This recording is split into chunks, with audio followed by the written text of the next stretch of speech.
Исхраната богата со масноти и аглехидрати, но која најчесто се нафрламе во зимските месеци, е еден од главните фактори за создавање каменчиња во жолчното кесе или популарно познатата жолчка, велат лекарите.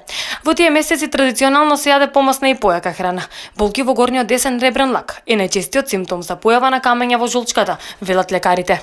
Масната храна, ако се внесува во голема количина, е штетна. Нормално, во една умерена количина и рамномерно внесување представува потреба во секојдневната исхрана, затоа што да не заборавиме дека обвивките на сите наши клетки се направени од состојка на масни материи. Но, кога ние масните материи ги внесуваме, нели, како во еден оброк, после долго гладување и во поголема количина, што правиме на нашиот организам? Нашиот организам го доведуваме до стрес. Жолчката е главното место кое што подпомага за расплавување на тие масни материи и до нивно прилагодување за полесно искористување од страна на организма.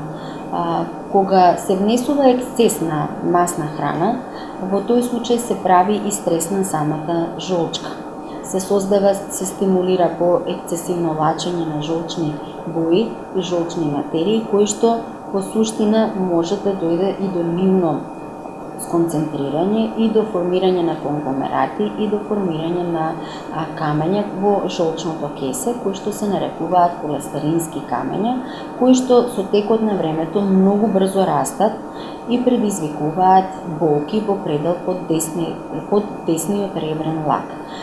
Тие жолчни камења, доколку не се интервенира на време, можат да предизвикуваат и опасност за самиот организам, затоа што може да ја запушат жолчката, да ја доведат до нејзино прскање и да доведат до животно загрозувачка состојба. Лекарите велат дека кога проблемите со жолчката ќе се јават еднаш, обично траат додека жолчното кесе не се отстрани со операција. Начинот на кој што може организмот да се реши од проблемите е единствено да се извади жолчката и се уште останува по оперативен пат, кој што може да биде на два начина: класичен со сечење на предниот зид од стомачната празнина или пак по пат на ендоскопски, познато со помош на внесување на видеокамера и со помош на ендоскопски инструменти отстранување на жолчното кесе. Лекови за топење и чаеви за топење на жолчните камења многу не помагаат. Лекарите советуваат за сите луѓе кои имаат таков проблем да внимаваат на внесот на маснотии, да нема пријадување и да има умереност и разновидност во исхраната.